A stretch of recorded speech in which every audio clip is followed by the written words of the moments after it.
Madhavi news रे में आप सबका स्वागत है।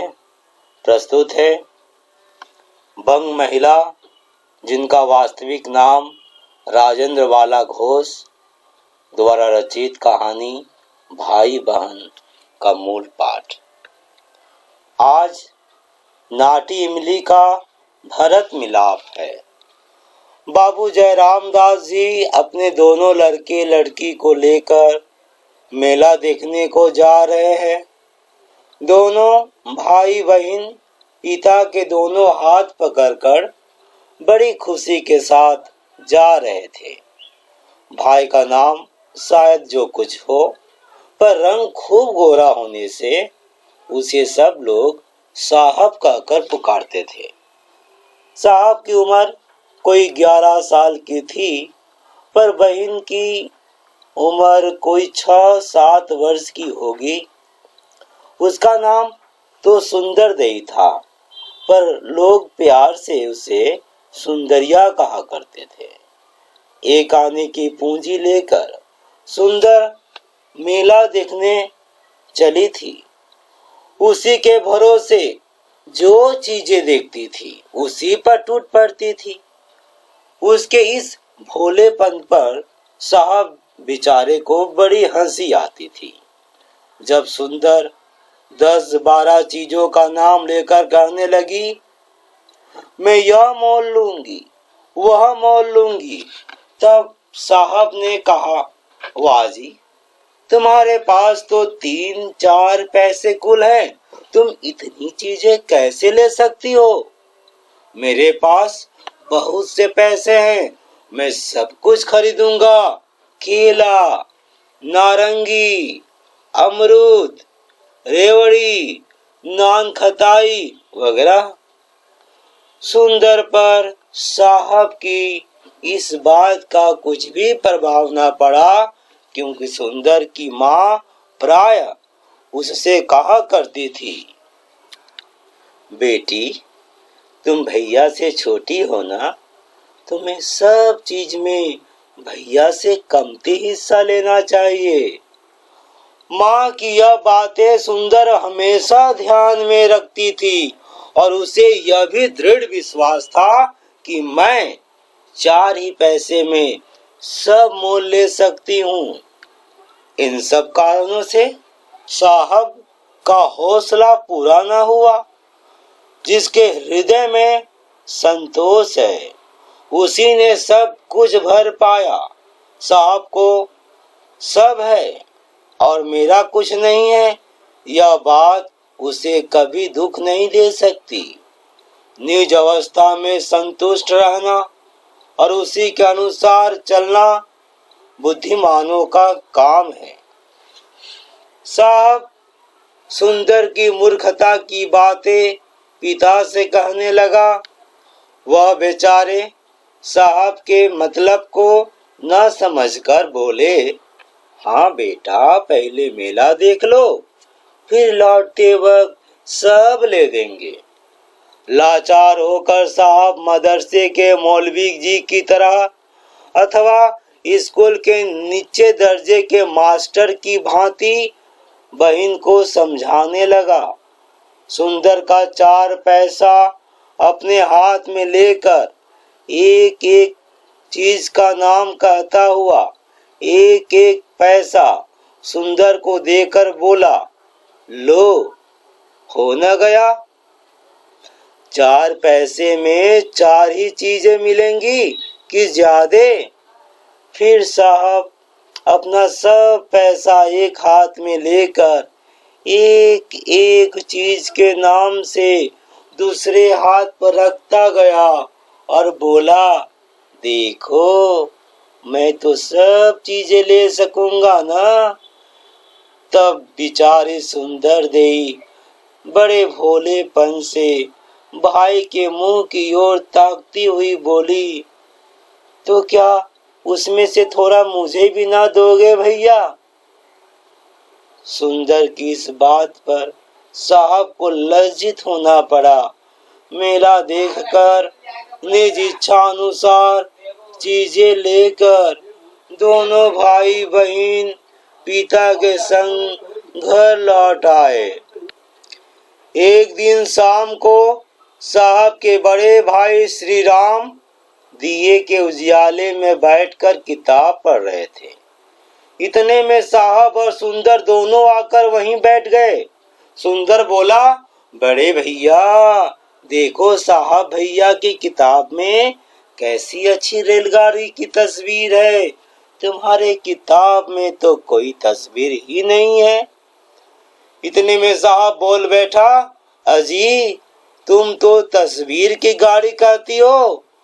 मैं आज जो खिलने की रेलगाड़ी 5 आने में लाया हूँ सो तुमने देखा ही नहीं। यह कहकर साहब चट उस रेलगाड़ी को लाकर बड़े भाई को और छोटी बहन को बड़े उत्साह से दिखाने लगे।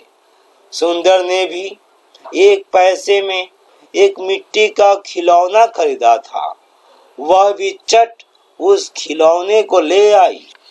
सुंदर के इस काम पर साहब हंसकर बोले, 1 पैसे का मिट्टी का खिलौना लेकर चली है दिखाने। देखो मेरी गाड़ी में चाबी लगा देने से कैसी दौड़ती है। सुंदर बिचारी उदास होकर बड़े भाई की तरफ देखने लगी। तब श्री राम हंसकर बोले, तुम्हारा खिलौना बहुत अच्छा है सुंदर। साहब तो पूरा बेवकूफ है। नाहक 5 आने पैसे दूसरे देश के कारीगर को दे आया। साहब ने कुछ रूखेपन से जवाब दिया, दूसरा देश कैसा? मैं तो रामदीन बिसाती से यह गाड़ी मोल लाया हूँ। श्री राम, हाँ मोल तो तुमने रामदीन से ली सही, लेकिन रामदीन ने इसे बनाया तो नहीं है, बनाया है जर्मनी के कारीगरों ने। आखिरकार तुम्हारा नहीं तो बिसाती का पैसा उसके यहाँ गया कि नहीं? वे लोग तो हर तरह से मोटे ताजे हैं और बेचारे यहाँ के जो कुम्हार और कारीगर हैं उन्हें दिन भर में नमक रोटी भी मुश्किल से मिलती है। वे लोग यदि 5 आने पैसे पावे तो उनको पेट भर खाने को मिल जाए।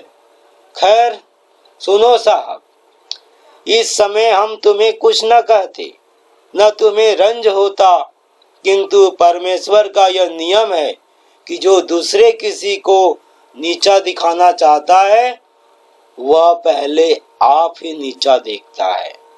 न तुम सुंदरिया को नीचा दिखाते, न आप देखते। तुम चाल चलन में, पढ़ने लिखने में अच्छे हो, पर बड़े ही अभिमानी हो। शायद यह दोष तुम्हारे नाम से उत्पन्न हुआ होगा। अच्छा, अब से तुम अपने असली नाम से हरि राम कहकर पुकारे जाओगे। अब इस खिलौने के बारे में 2-4 बातें और सुन लो। यह तो तुमने जान लिया कि इसे बनाया है किसने। अब जरा सोचकर देखो, इसे खरीदने से हमारे देश को हानि और दूसरे देश को लाभ पहुंचता है या नहीं? आज तुमने ऐसे इसे मोल लिया है, 2 दिन के पीछे तोड़ फोड़ कर फेंक दोगे, परंतु ऐसे तुच्छ खिलौने को लिए कई लाख रुपये हर साल हिंदुस्तान से निकल जाते हैं। इसी तरह सुई, डोरा, कंघी, दियासला इत्यादि छोटी मोटी चीजों के लिए भी कितने रुपये दूर देश वालों को दे देते हैं। उसका लेखा लगाने से छाती दहल जाती है और उसी के साथ थोड़े से मुनाफे पर चावल, गेहूं आदि गल्ले को बेच डालते हैं। इसमें दूसरों का कुछ दोष नहीं है। हम सब अपनी करनी से दिन गरीब से गरीब, अधम से अधम हो रहे हैं, पर तब भी चेत नहीं होता। हम लोगों में यह एक भारी दोष है कि जितना कहते हैं उसका चौथाई भी नहीं कर सकते। यह बात तो सभी कहेंगे कि भारत का सब तरह से सत्यानाश हो रहा है, किंतु उसकी बिगड़ती हुई दशा को सुधारने में बहुत ही कम मनुष्य बचे हुए हैं। आज तुम लड़के हो, कल तुम ही युवा पुरुष हो जाओगे। यदि चाहोगे तो अपने हाथ से इस गिरे हुए देश की बहुत कुछ भलाई कर सकोगे।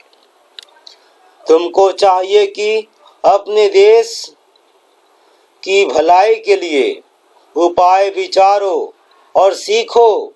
लड़कपन में जिस बात का प्रभाव मनुष्य पर पड़ जाता है, बड़े होने पर वह उसी अनुसार व्यवहार करता है।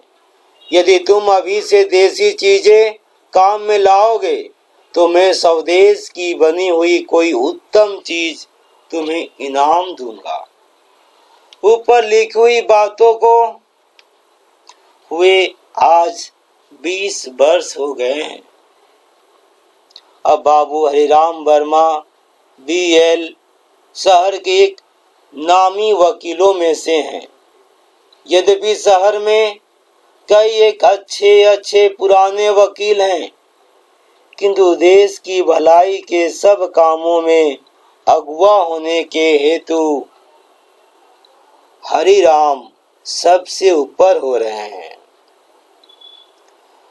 हरिराम ने निज व्यय से मातृ भंडार नामक एक बहुत बड़ी दुकान खुलवाई है, जिसमें हर मनुष्य के काम लायक सब स्वदेशी बनी चीजें मिलती है। बाबू श्री राम अपने छोटे भाई का इस भांति स्वदेश प्रेम और अपने उपदेश का प्रभाव देखकर बहुत ही सुखी होते हैं। सुंदर देई भी 11 वर्ष की अवस्था में एक जमींदार की पतोहू हो गई। उसके पति भी एक देश हितैषी सज्जन हैं। अब सुंदर देई अपने घर की मालकिन हुई है और अपने पति के सद्गुणों और अच्छे कामों की सहकारिणी बनी है। इसी के साथ भाई बहन कहानी का मूल पाठ पूरा हुआ।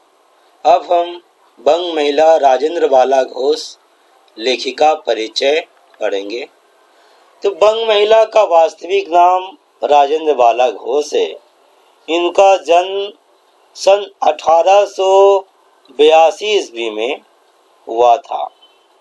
इनके पिता बाबूराम प्रसन्न घोष मिर्जापुर के प्रतिष्ठित नागरिक थे। वह जॉर्डन कंपनी में अधिकारी थे। उनकी माता नीरद वासिनी घोष विदुषी महिला थी। माता के संरक्षण में ही इनकी शिक्षा दीक्षा हुई। इन्हें बंग महिला के नाम से डॉक्टर राजेंद्र शुक्ल ने संबोधित करना प्रारंभ किया। इन्होंने लेख, जीवनी, कहानी आदि से हिंदी साहित्य को समृद्ध किया। इनकी प्रमुख रचनाएं निम्नलिखित है। कुंभ में छोटी बहू, दुलाई वाली, भाई बहन, हृदय परीक्षा, मन की दृढ़ता आदि उनकी कहानियां हैं।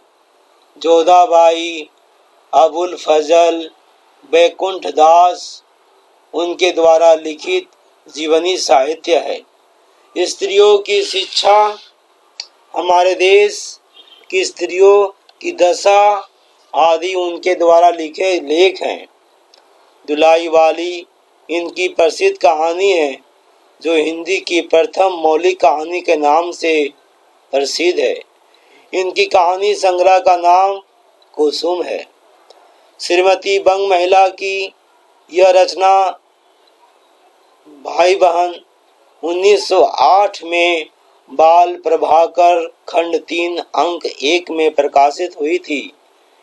इसमें स्वदेश और स्वदेशी वस्तुओं की ओर सरल शब्दों में बालकों का ध्यान आकृष्ट किया गया है। इनकी मृत्यु 24 फरवरी 1949 ईस्वी को मिर्जापुर में हुई थी। पूरा हुआ। धन्यवाद।